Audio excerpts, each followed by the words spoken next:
Hi friends, நான் உங்கள் Zubaida zacs kitchen இருந்து. இது உங்களுக்கான சேனல் நமது மொழியில். இன்னைக்கு நான் செஞ்சு காட்டுற ரெசிபி என்னன்னு பார்த்தீங்கன்னா ஹைதராபாதி மசாலா சிக்கன். இந்த ரெசிபியை தான் இன்றைக்கி நம்ம பார்க்க போகிறோம். இது வந்து பார்த்திங்கன்னா ரொம்பவே சூப்பராகவும் அந்த நல்ல ரெட் கலரில் அப்படியே இதை வந்து நீங்கள் ஒரு சப்பாத்தியோட ஒரு ஸ்டீம் ரைஸோடு சாப்பிடும்போது ரொம்ப டேஸ்டியாக இருக்கும். இது நான் வந்து கேப்டன் டிவிக்காக செஞ்சு காமிச்சிருந்த ரெசிபி. அந்த ஷோவை பார்த்துட்டு நம்ம சேனல்லையும் இதை அப்லோட் பண்ண சொல்லி வியூவர்ஸ் கேட்டிருந்தாங்க, நிறைய கமெண்ட் பண்ணியிருந்தாங்க. அதுக்காக தான் இந்த சேனலில் நம்ம அப்லோட் பண்ணுறேன். இதுக்கு மொத்தம் 4 வெங்காயம் வேணும், 3 பூண்டு, 1 இன்ச் அளவுக்கு இஞ்சி எடுத்து வச்சுருக்கேன். எதுக்கு இந்த மாதிரி 2 எடுத்து வச்சுருக்கேன்னா, 2 வெங்காயத்தை இந்த மாதிரி ஃப்ரைடு ஆனியனாக வறுத்து வச்சுருக்கேன். 2 வெங்காயத்தை இந்த மாதிரி நீளமாக கட் பண்ணி வச்சுருக்கேன். அடுத்து 2 ஸ்பூன் மல்லி, 1 ஸ்பூன் சீரகம், அப்புறம் 1/2 ஸ்பூன் மஞ்சள் தூள், ஒரு 5லேருந்து 6 வறுத்த காஞ்ச மிளகாய், அப்புறம் தயிர். இப்போது சிக்கன் வந்து ஒரு 750 கிராம் எடுத்து வச்சுருக்கேன். அடுத்து ஃபஸ்ட்டு நம்ம சிக்கனை மேரினேட் பண்ணிடணும். சிக்கனில் வந்து ஃபஸ்ட்டு நம்ம எடுத்து வச்சுருக்க கெட்டி தயிர், ரொம்ப புளிக்காமல் எடுத்து வச்சுக்கோங்க.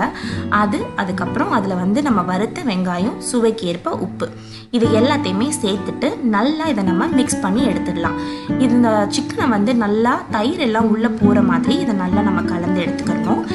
இதை வந்து 20 மினிட்ஸ் மினிமமாக இதை மேரினேட் பண்ணணும். அப்படி இல்லாட்டினா நீங்கள் இதை வந்து முதல் நாள் நைட்டு கூட மேரினேட் பண்ணி ஓவர் நைட் ஃப்ரிட்ஜில் வச்சு செஞ்சோன்னா இதை விட ரொம்பவே சூப்பராக இருக்கும். இப்போ ஃபஸ்ட்டு ஒரு பேனில் நான் வந்து நம்ம எடுத்து வச்சுருக்க மல்லி, சீரகம், அப்புறம் வரமிளகாய், இது எல்லாத்தையுமே சேர்த்துட்டு லோ ஃப்ளேமில் வச்சு இதை வந்து ஒரு 3 to 4 மினிட்ஸ்க்கு நல்லா இதை வந்து ட்ரை ரோஸ்ட் பண்ணி எடுத்துக்கிறணும். ஃப்ளேம் வந்து ஹையில் இருந்ததுன்னா கரிஞ்சு போயிடும். இது நம்ம வந்து ஃப்ரெஷ்ஷாக ட்ரை ரோஸ்ட் பண்ணி செய்கிறனால இதோடைய ஃப்ரேக்னன்ஸ் அந்த கிரேவியில் ரொம்பவே சூப்பராக இருக்கும். இப்போ நல்லா ட்ரை ரோஸ்ட் பண்ணதுக்கப்புறம் இதை நான் ஒரு மிக்சர் ஜாரில் மாற்றிடுறேன். இப்போ இந்த மிக்சர் ஜாரோட நம்ம மிக்சர் ஜாரில் 3 பூண்டு, 1 இன்ச் அளவுக்கு இஞ்சி, அப்புறம் நம்ம கட் பண்ணி வச்சுருக்க 2 வெங்காயம், அப்புறம் இதில் வந்து மஞ்சள் பொடி கொஞ்சம், அப்புறம் இதில் ஒரு 20 ml தண்ணி ஊற்றி நல்லா ஸ்மூத்தான பேஸ்ட்டாக அடித்து எடுத்துக்கிறணும். அந்த மிளகாயோட வதெல்லாம் இல்லாமல் நல்லா சாஃப்டாக இந்த மாதிரி நம்ம அடிச்சு. தடங்களுக்கு வருந்துகிறேன். நம்ம சேனல் zacs kitchen இது வரைக்கும் நீங்கள் சப்ஸ்கிரைப் பண்ணலன்னா மறக்காமல் சப்ஸ்கிரைப் பண்ணிக்கோங்க. பக்கத்தில் இருக்க பெல் பட்டனையும் மறக்காமல் கிளிக் பண்ணி வச்சுக்கோங்க. அப்போ தான் நான் வீடியோஸ் அப்லோட் பண்ணியும் உங்களுக்கு ஃப்ரீயாக நோட்டிஃபிகேஷன் வரும். பேன் நல்லா சூடாயிடுச்சு. இதில் வந்து ஒரு 2 டேபிள் ஸ்பூனுக்கு நம்ம அதில் எண்ணெய் சேர்த்துடலாம். எண்ணெய் நல்லா சூடானதும் நம்ம ஆல்ரெடி அடித்து வச்சுருக்கோம் இல்லையா, வெங்காயம், பூண்டு, இஞ்சி, அதுக்கப்புறம் நம்ம வறுத்த மசாலா எல்லாத்தையும் சேர்த்து அடித்து வச்சுருக்க பேஸ்ட்டை இதில் சேர்த்துட்டு மீடியம் ஃப்ளேமில் வச்சு ஒரு 6லேருந்து 7 நிமிஷத்துக்கு இதை நல்லா வதக்கி எடுத்துக்கிறணும். இந்த அளவுக்கு நல்லா வதங்கி வந்ததுக்கப்புறம் நம்ம இதில் ஆல்ரெடி மேரினேட் பண்ணி வச்சுருக்க சிக்கனை இதில் நம்ம சேர்த்துடலாம்.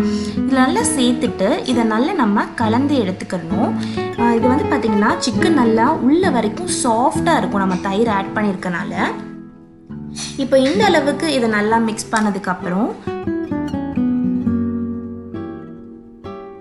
இப்போ இதில் எந்த ஒரு தண்ணியுமே நம்ம சேர்க்கணும் அப்படின்றது தேவையில்லை. ஏன்னா தயிரும் சிக்கனும் சேர்ந்து குக் ஆகும்போது அதுவே ரொம்ப நல்லா இருக்கும். இப்போ இதில் நம்ம சுவைக்கு ஏற்ப உப்பு சேர்த்துடலாம். நம்ம ஆல்ரெடி சிக்கனை மேரினேட் பண்ணும்போது கொஞ்சம் உப்பு சேர்த்துருக்கோம். ஸோ அதுக்கு டேஸ்ட்டுக்கு தகுந்த மாதிரி இதில் நம்ம உப்பு சேர்த்துடலாம். இப்போ பாருங்கள் நல்லா எண்ணெய் மேலே வர ஆரம்பிச்சிருச்சு. இப்போ இதை மூடி போட்டு நம்ம சிக்கனை நல்லா குக் பண்ணி எடுத்துக்கலாம். இப்போ சிக்கன் சூப்பராக குக் ஆகிடுச்சு. அந்த கிரேவியோட கலர் பாருங்கள், மேலே அதோடைய ஆயில் எல்லாமே சூப்பராக வர ஆரம்பிச்சிருச்சு. இப்போ இதில் நம்ம 1 ஸ்பூன் கரம் மசாலா, இந்த கரம் மசாலாவோட ரெசிபி நான் இன்னும் 2-3 நாள்லேயே நான் அப்லோட் பண்ணிடுவேன் நம்ம சேனலில். ஸோ அதையும் பாருங்கள். இப்போ அதுக்கடுத்து இதில் கொஞ்சமாக கசூரி மேத்தி, இது எல்லாத்தையுமே சேர்த்துட்டு திரும்ப கலந்து விட்டுட்டோம் அப்படின்னா சுட சுட இதை சப்பாத்தி இல்லை ஒயிட் ஸ்டீம் ரைஸோட சர்வ் பண்ணுங்கள். இந்த ரெசிபி பிடிச்சிருந்ததுன்னா கண்டிப்பாக நம்ம சேனலை சப்ஸ்கிரைப் பண்ணிக்கோங்க. பக்கத்தில் இருக்க பெல் பட்டனையும் கிளிக் பண்ணிக்கோங்க.